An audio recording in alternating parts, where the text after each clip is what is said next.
We have a number of independent pro-Gaza members of parliament in the House of Commons. These are Muslim politicians, and many of those politicians have called for things like a new airport in Pakistan rather than a new airport in Britain, have campaigned for blasphemy laws, have given speeches in the House of Commons in support of cousin marriage. The reason the practice is so common is that ordinary people see family intermarriage overall as something that is very positive. Because if the British state does not get control of what is happening in this country, we will see, I am certain of it, widespread violence. Would you support a referendum on this? Would that be the solution?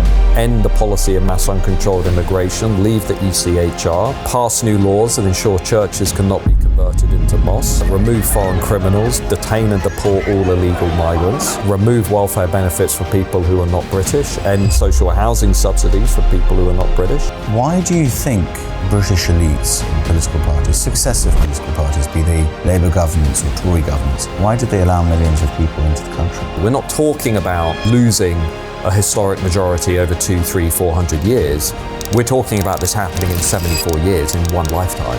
You know, a child born today will see all of this, and they will see something that their ancestors never really saw. This is going to be unlike anything the United Kingdom has ever seen before, and I'm just saying to people, there's a very fundamental question here. Do you want this to happen?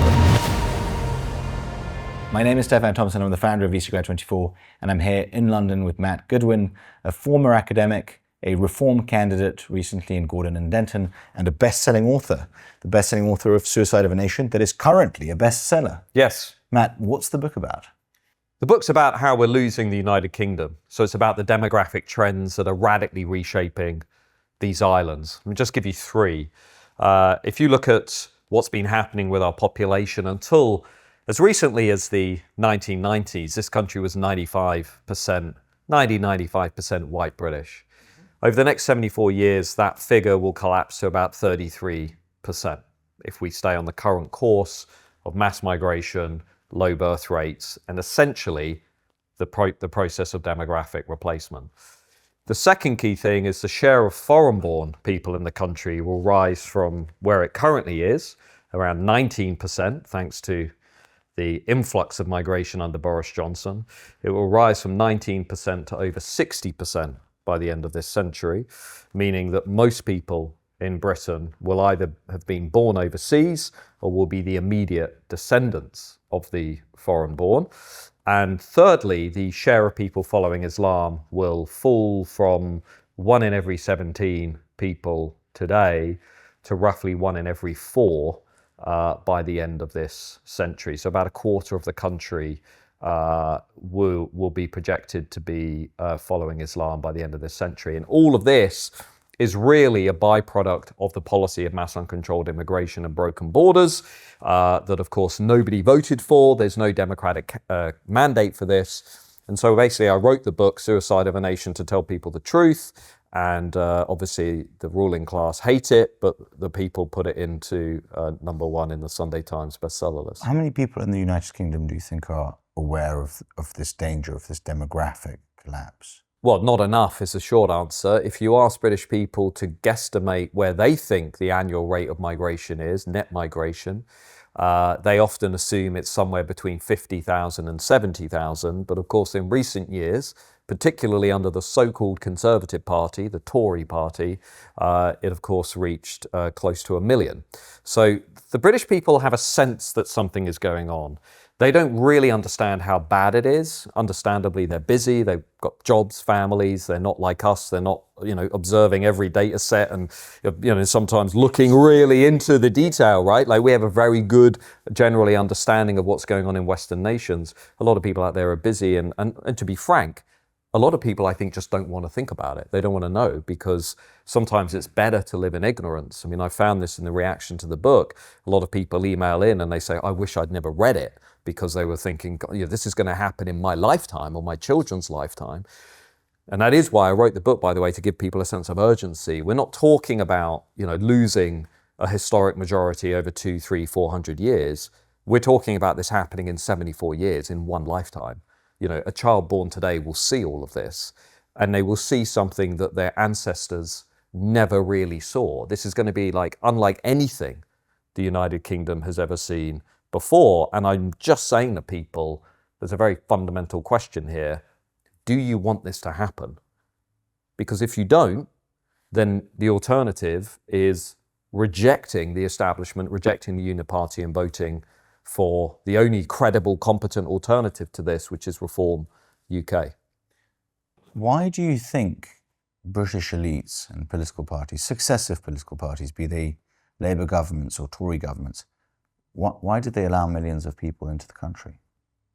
I think fundamentally it was the result of a few things. I think firstly, it's the radicalization of the ruling class in Western societies. I think they have really embraced this very warped mindset that Gad Saad and others have referred to as suicidal empathy, that they now draw their sense of prestige and moral righteousness by displaying empathy towards people who are not from their countries.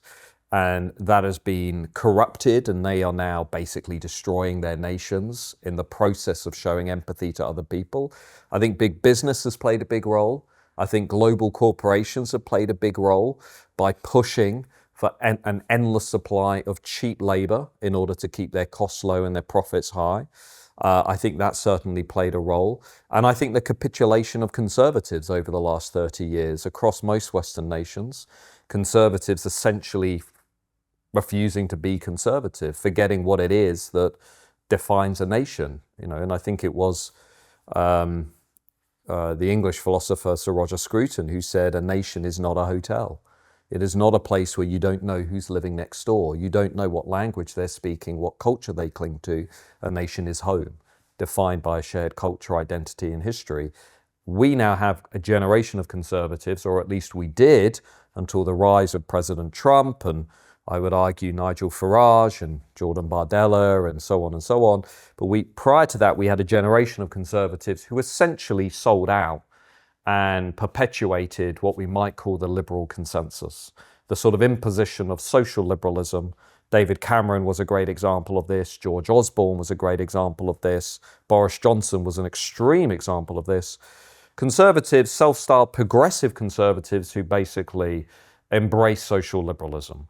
And that really accelerated the demographic transformation of Western nations, and there was no longer any defense against mass migration and rapid cultural change. There is a phenomenon that's being referred to as the Red-Green Alliance that's taking place in several Western nations.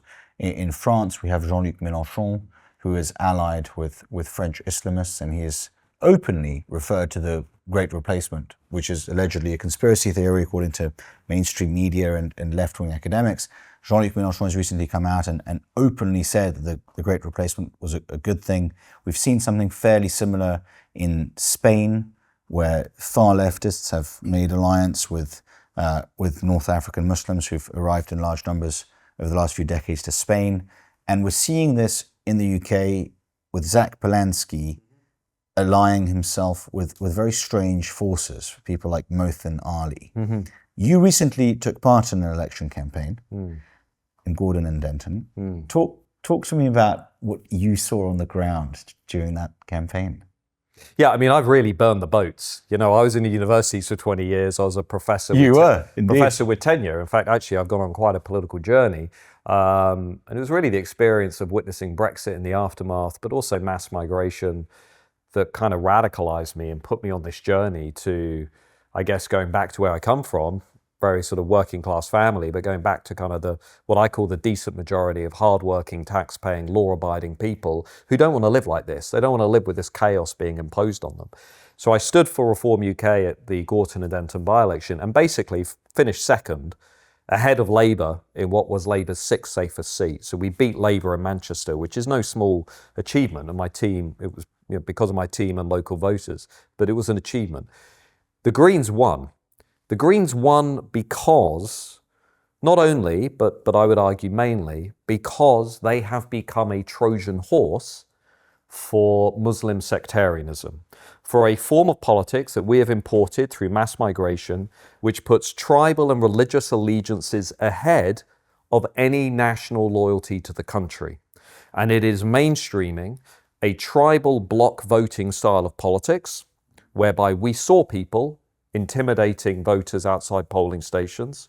There was an independent report at that by-election which found that 68% of polling stations had experienced illegal family voting. That's where a husband or a father tells their family how to vote. And not only that, but this Muslim sectarianism, which is being enabled by woke progressives, is mainstreaming anti-Semitism, is mainstreaming Islamism, is mainstreaming a lot of attitudes and opinions and beliefs that I would argue run counter to Western civilization. We know that many Muslims in Britain, alarmingly large numbers of Muslims in Britain, embrace anti-Semitic tropes. They favor the segregation of men and women in public spaces. About 30% of Muslims in Britain want that. Express open support for Hamas. About a quarter of Muslims in Britain express support for Hamas. We just had a survey 2 weeks ago in May 2026, which found 16% of Muslims in Britain support Islamic State. 16%. So that's basically 500,000.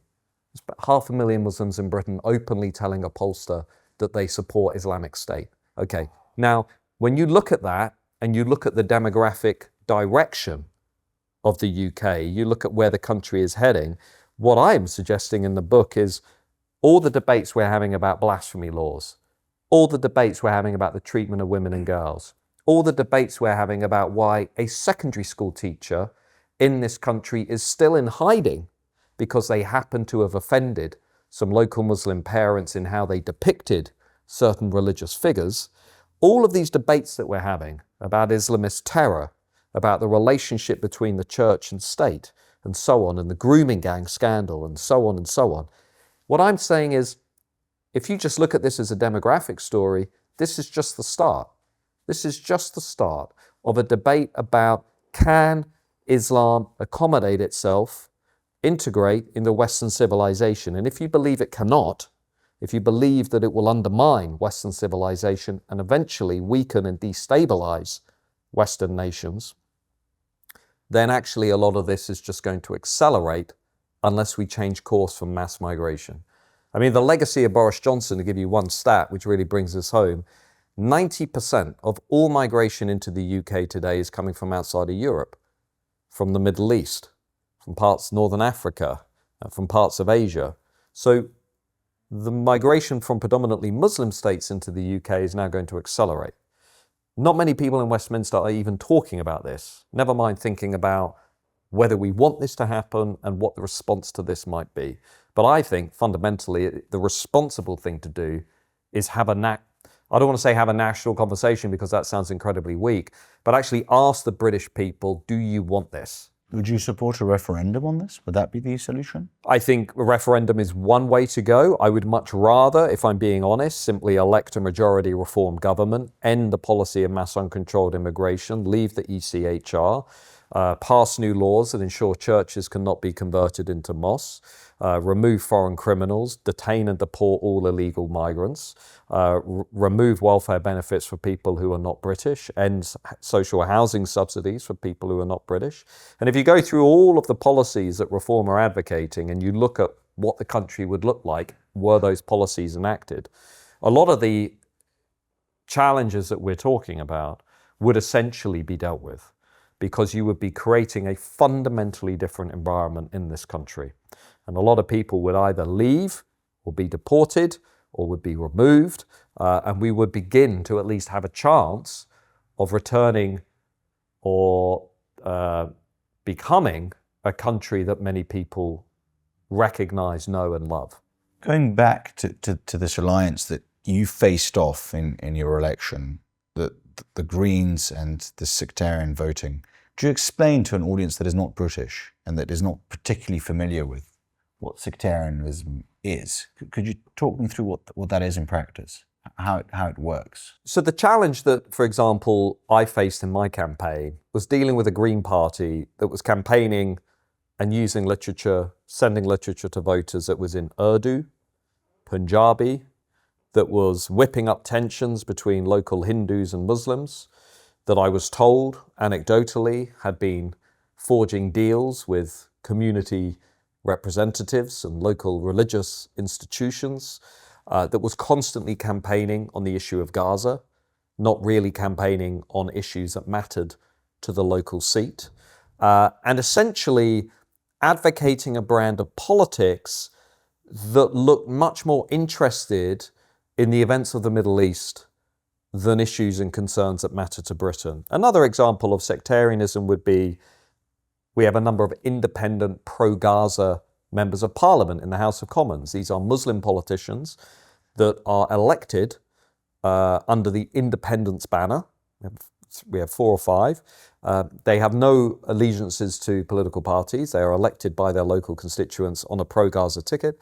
And many of those politicians have called for things like a new airport in Pakistan rather than a new airport in Britain, have campaigned for blasphemy laws, have given speeches in the House of Commons in support of cousin marriage, among many other things.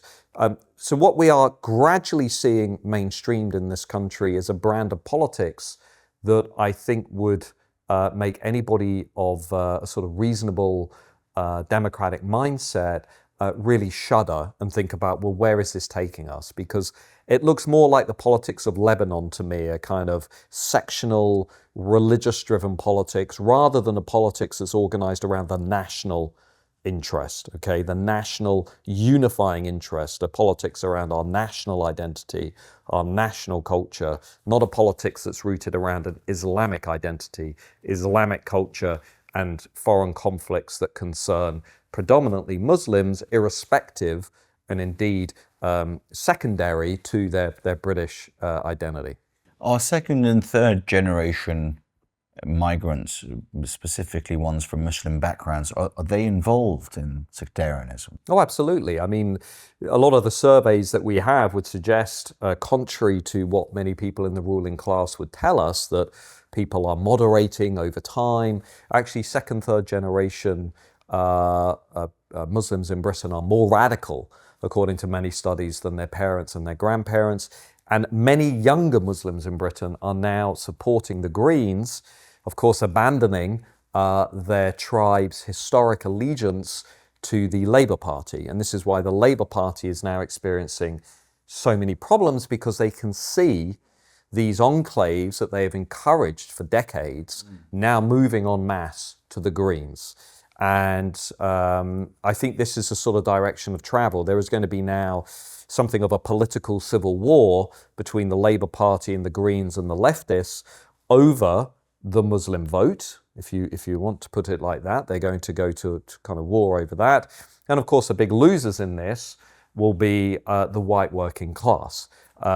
In lots of traditional Labour areas, and those voters will feel that they are being completely neglected and ignored. And it's no coincidence that that is exactly why Nigel Farage and Reform UK, a party I support, just did incredibly well across the country, 3.8 million votes, but many of those in traditional Labour areas where, you know, British people are saying, we're not going to go along with this. We don't want our towns, our cities, our neighbourhoods to be converted into these sort of sectarian hellholes. We actually still believe in Britain. We believe in a unifying nation state. We believe in people speaking English, contributing, working. We do not want to see our country hollowed out in this way. So a few people that I've interviewed during my stay here in London, I was asking about the allegiance between the Greens. Someone like Zach Belansky, who is Jewish, making friends with truly radical people whose main interest seems to be really the Israel-Hamas war, supporting Hamas, supporting Gaza, supporting Palestine. And there's this sort of very obvious conflict of interest. Mm-hmm. The question I've been asking is do you think that the Greens who are making this alliance, are they aware of the dangers of the game they're playing, of making friends with radical Islamists? In short, no, I don't think they are. I think there are a lot of useful idiots in British politics who think that they are enabling a sort of social justice movement that will right the wrongs of Western nations and, you know, the guilt that they are clearly feeling around the British Empire and so on. But, you know, they clearly are not thinking seriously about what they are enabling. A lot of prominent left-wing commentators and activists who are often, gay, bisexual, have clearly not looked at the evidence as to what are attitudes towards, for example, same-sex marriage within Muslim communities in Britain. This was symbolised by a very famous scene recently where there were protests in East London, and they were attended by both woke left activists and militant Muslim groups. And the woke left activist said through his megaphone to the increasingly intimidating Muslim group, said, "Bro, we're on the same side," to which a Muslim shouts back, "No, we're not." And that was seen by the country. It went viral, but it was seen as a symbol of the incompatibility of this coalition. Because as you've seen from the Iranian Revolution through to the Middle East, you cannot unify extreme social progressives with deeply socially conservative Muslims on a wide array of issues, from teaching children about sex and gender to alcohol and drug use. I saw this when I was campaigning for election. I had to watch the absurdity of a campaign whereby the Green candidate was calling for the legalization of crack cocaine, the legalization of heroin, the legalization of marijuana, was talking about the importance of teaching children that they can change their gender, while relying on a large number of votes from deeply socially conservative Muslims who would never, ever be comfortable with those kinds of policies being imposed on their community. Now, calling out this hypocrisy on the left, I think, is very important. It's why Reform UK have just committed to detaining and deporting all illegal migrants, and have committed to setting up detention centres in areas that are controlled by Green MPs. Because what we're saying to the Green Party is, okay, if you want open borders, then you can live with the consequences just before we detain and deport illegal migrants out of the country. I think we have to highlight the hypocrisy that's at work on the left of politics today. But I did honestly feel as though I was living in some kind of Houellebecq novel, when I was running for office. I mean, it was insane, the extent to which the left and Muslim groups were working in alliance to stop a conservative from winning election. You've just brought up Michel Houellebecq, who famously wrote Submission. Interestingly, Michel Houellebecq is obviously quite a renowned French author who was loved and adored by the left and the French Parisian mainstream, who had great respect for his writings, and one of probably the most brilliant French writers for the last few decades. And in his book, Houellebecq outlines this vision of an Islamic takeover through demographic means, and then using obviously democracy in order to usher in a form of a caliphate. Do you think that the Muslims who are currently strategically allying themselves with the Greens and ushering in people that they do not agree with on social matters, as you've pointed out, there's a great disparity between the socially conservative views of conservative and of Orthodox Muslims and the Green Party, do you think that they are aware of what they're doing? Is there a form of a strategy here? I don't think in the United Kingdom we have come close to even discussing the strategy of infiltration that has been advocated by groups such as Muslim Brotherhood. Nobody would even recognise that in the UK. Nobody would talk about it.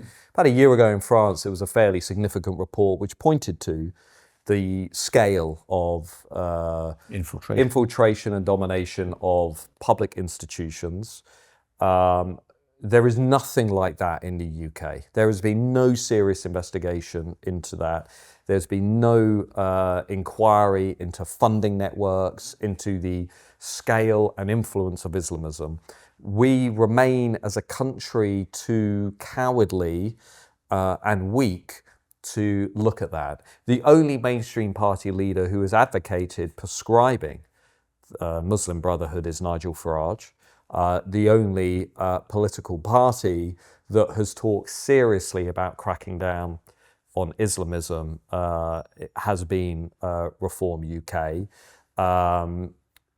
And I think this is the next big debate in British politics that people are tinkering around, but nobody really wants to have. I'll give you an example.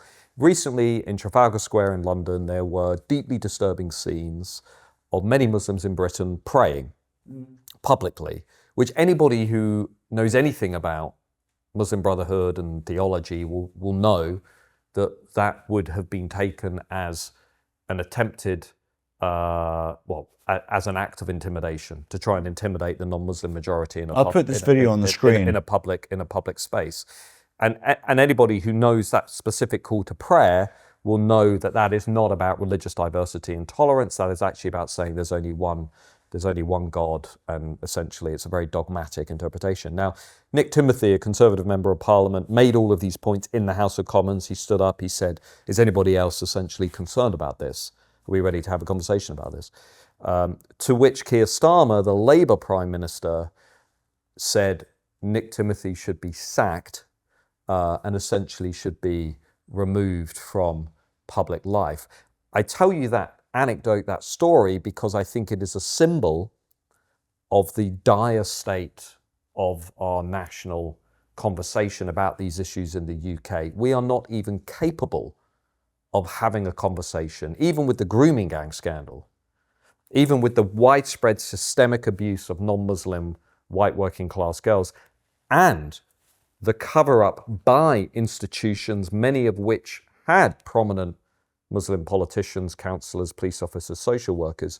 We are still not even able to have a conversation about whether or not there is indeed a strategy of non-violent infiltration and political mobilization.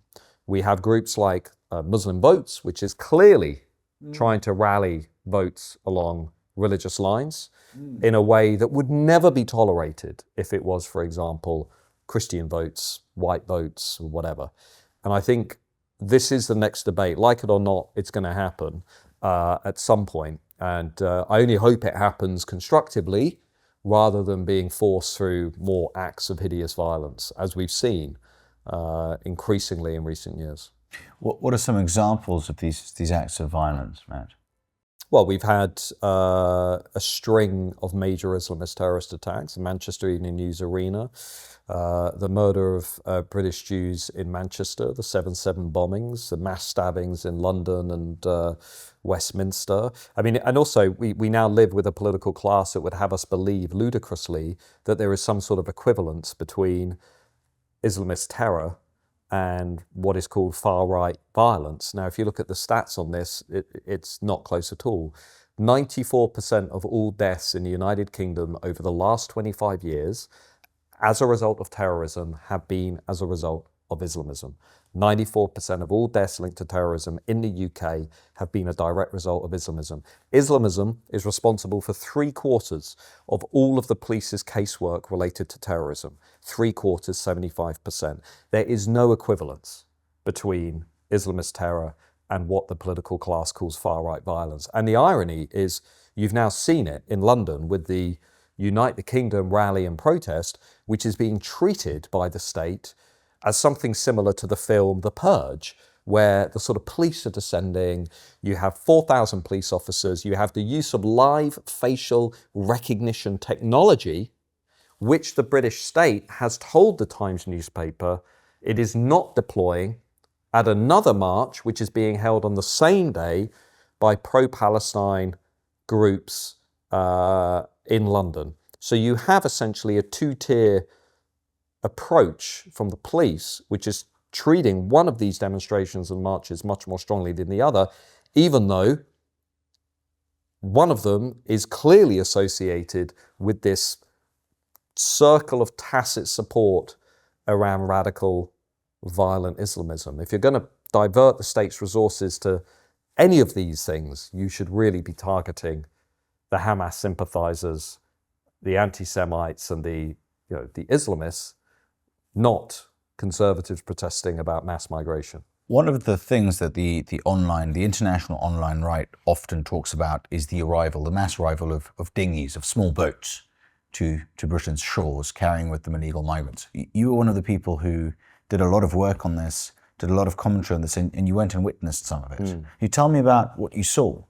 Well, the first thing I would say is it's not just people on the right who are talking about this. The vast majority of British people are deeply alarmed by what is happening at the borders. 2/3 of all Brits support the immediate deportation of people who arrive illegally on the small boats. And they're not being deported immediately. No, on the contrary, more than 200,000 illegal migrants, unvetted, mainly young men, fighting age, are not only being allowed into the country to stay after entering the country illegally, but are then being put in the heart of our communities, next to schools, synagogues, and so forth, and being funded by British taxpayers to stay in hotels and housing in the heart of our communities, and then we wonder why they keep coming. It is completely absurd. It is how the social contract collapses.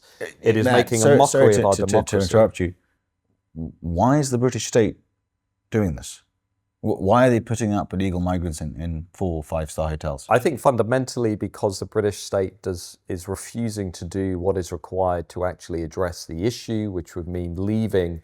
It would mean doing 3 things: leaving the European Convention on Human Rights, which would allow us to deport foreign criminals and illegal migrants; repealing Tony Blair's Human Rights Act, which enshrines the ECHR into domestic UK law; and also derogating from the Refugee Convention, which was created in 1946-47, but which is no longer suitable to manage Western nations today.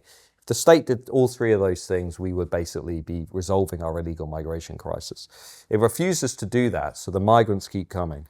And then it is now concluded it is reasonable and acceptable to put those people in the heart of our communities, even though we know they have included convicted terrorists.